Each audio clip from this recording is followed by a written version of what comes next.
A shalom. I want to start by giving all praise, honor, and glory, which is due unto Yahweh, Bahasham, Yahawashi, Bahasham, Mahakodash. Double honors to the elders and apostles of Great Millstone who rule well. Peace and salutation to the elect of the nation of Israel. The true Hebrew Israelites are the so-called Negroes, so-called Hispanics, so-called Native Americans,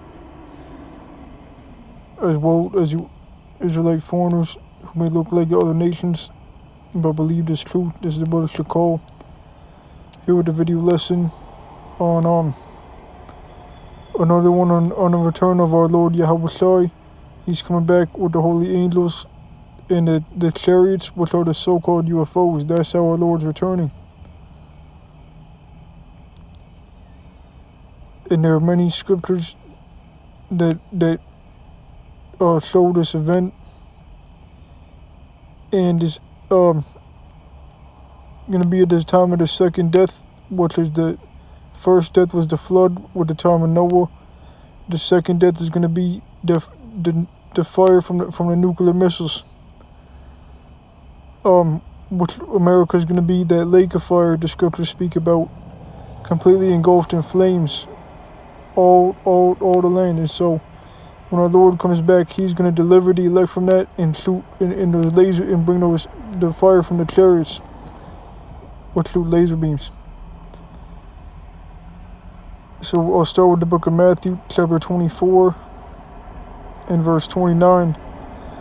Immediately after the tribulation of those days, the tribulation is the time of Jacob's trouble, where there will be famines. A lot of wicked Israelites, the wicked so-called Negroes, Hispanics, and Native Americans are going to be put to death. There will be all sorts of different deaths, like wars, like civil war here in Babylon the Great, teeth of wild beasts, famine. Esau's troops is going to be martial law.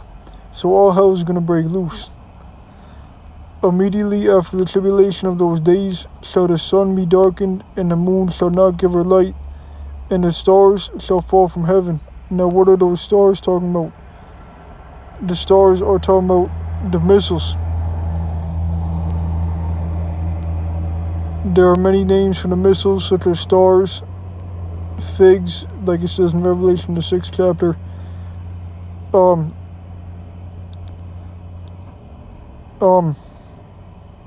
serpents, like Revelation the 9th chapter,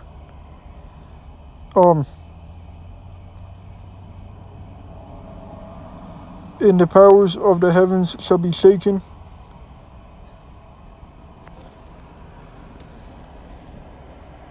And then shall appear the sign of the Son of Man in heaven, and then shall all the tribes of the earth mourn, and they shall see the Son of Man coming in the clouds of heaven with power and great glory.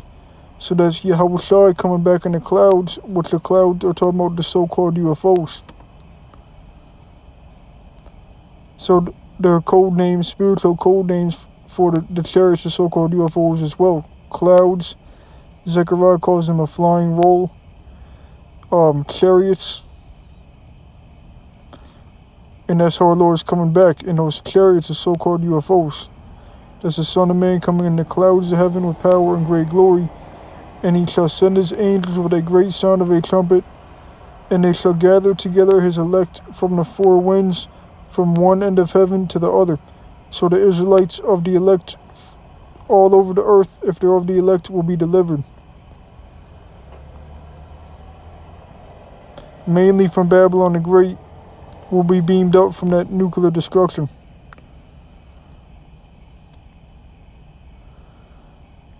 Now let's go to Daniel chapter 12,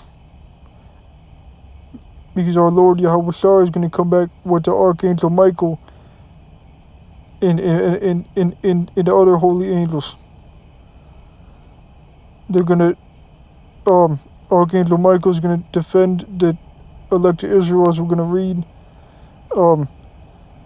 There's going to be war between these heathen, Esau and their militaries, and Yahawashi and the angels and the Archangel Michael. And Esau and the heathen, whatever force they bring up against our Lord is going to be put down. And as it says in 2 Kings 13, they'll be eviscerated. It says there'll be nothing but dust and smell of smoke, roughly paraphrased. And it will be during the time of Jacob's trouble, during which is the same time as World War III, the same time as Armageddon, with the RFID microchip being on the scene. So let's read this, Daniel chapter 12, verse 1.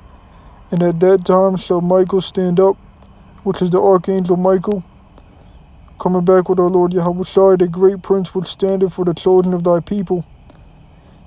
And when the Archangel Michael comes back, he's gonna defend the elect of Israel. So that's something that we have hope in and have faith in. To not be afraid. So Yahawashi and the Archangel Michael are going to come back, and hopefully of that number to be delivered. And there shall be a time of trouble, such as never was since there was a nation, even to that same time. So we read in Matthew the tribulation of those days. The time of Jacob's trouble, Jeremiah chapter 30, verse 7. And I listed all those things that will happen: martial law, famines. The chip is going to be on the scene, which I don't know if I mentioned that, but that's a major thing. The mark of the beast, the RFID microchip.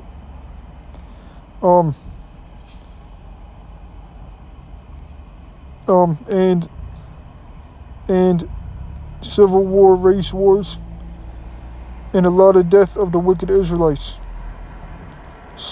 No food in the stores, people fleeing to the mountains and committing cannibalism, all types of stuff, houses being raided.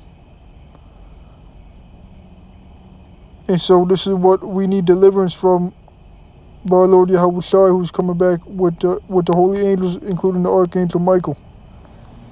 And at that time thy people shall be delivered, every one that shall be found written in the book, and the elect are those written in the book. So the same sentiment of the trouble, but then the elect will be saved from this time. And Yahawashi and the angels coming back.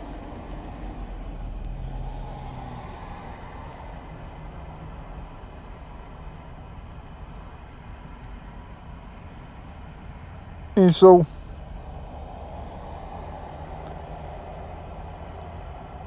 like I said, I briefly stated that the mark of the beast, the Jacob's trouble, in World War III, Armageddon is all going to be at the same time, the hour of temptation, when the chip is on the scene. And so the Archangel Michael is going to come back with our Lord Yahawashi and make war with these heathen, which we'll read here in Revelation chapter 12 and verse 7. And there was war in heaven. Michael and his angels, which we just read about, Michael fought against the dragon, and the dragon fought and his angels. The dragon is talking about these Edomites and their military power that they're going to be coming with, these fighter jets and so on. And they're going to try to fight against Yahawashi and the Archangel Michael, and they're going to lose bad completely. So there's no war. There's going to be no battle up in the spiritual realm with angels and lambs and 7-headed beasts and dragons. No, there's going to be a war fought between our Lord Yahawashi when he comes back with the angels, the Archangel Michael, and Esau and any heathen that rise up against him. And every opponent of our Lord is going to lose terribly. Verse 8, and prevailed not, neither was their place found any more in heaven. So they're going to lose, and they're not going to be in rulership anymore.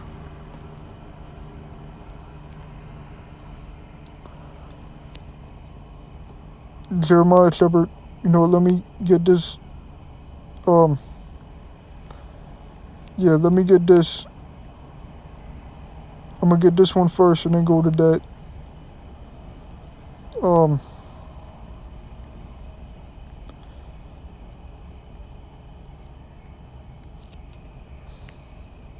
think I have it here.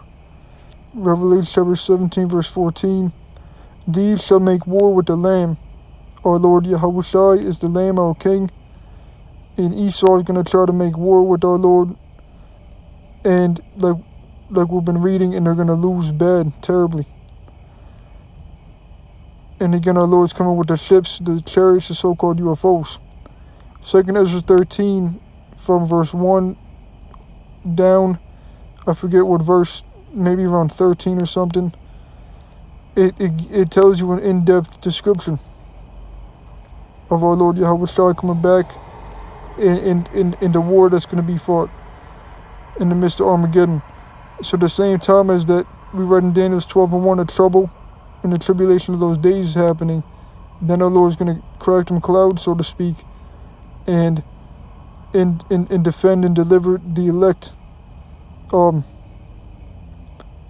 and bring destruction to these heathen in Babylon the Great. And those missiles are going to hit Babylon the Great and destroy it as well in the midst of World War III by these other nations or countries. Verse 14, these shall make war with the Lamb, and the Lamb shall overcome them, for he is Lord of lords and King of kings, and they that are with him are called and chosen and faithful.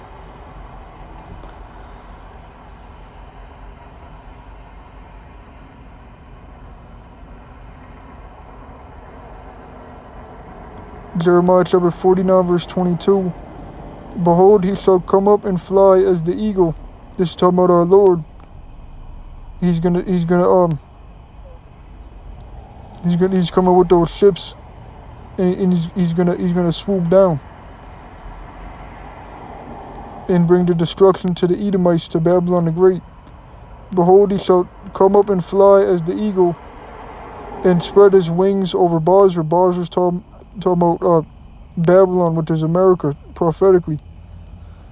And at that day shall the heart of the mighty men of Edom be as the heart of a woman in her pangs. So Bishop Nate went off saying that this is talking about Esau, pretty much Esau versus Esau, which is not. It's talking about the Lord Yahawashi. And we know in Isaiah 63:1, it shows that it said, who is this that cometh from Edom with dyed garments from Basra? That's our Lord Yahawashi. He's going to bring destruction to the daughter of Babylon, which is Edomites rule, and these Edomites. The scriptures are roughly quoting Isaiah 47, I will not meet thee as a man. So our Lord coming back is a major event that's going to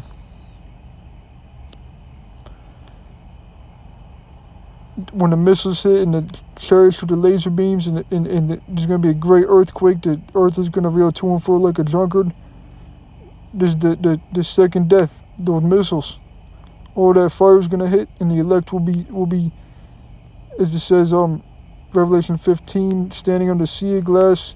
Those that have victory over the beast and over the mark and over the image, stand on the sea of glass, having the hearts of the Most High.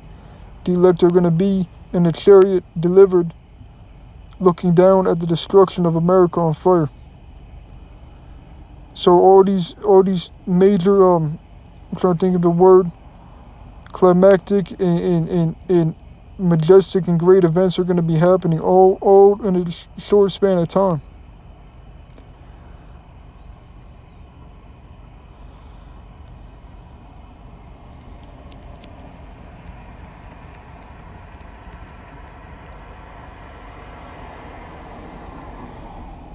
It says Isaiah chapter 31 verse 5, as birds flying, so will the Lord Yahawashi of hosts defend Jerusalem. Defending also he will deliver it, and passing over he will preserve it. And so the chariots, the ships are going to be like birds when they fly in their formation.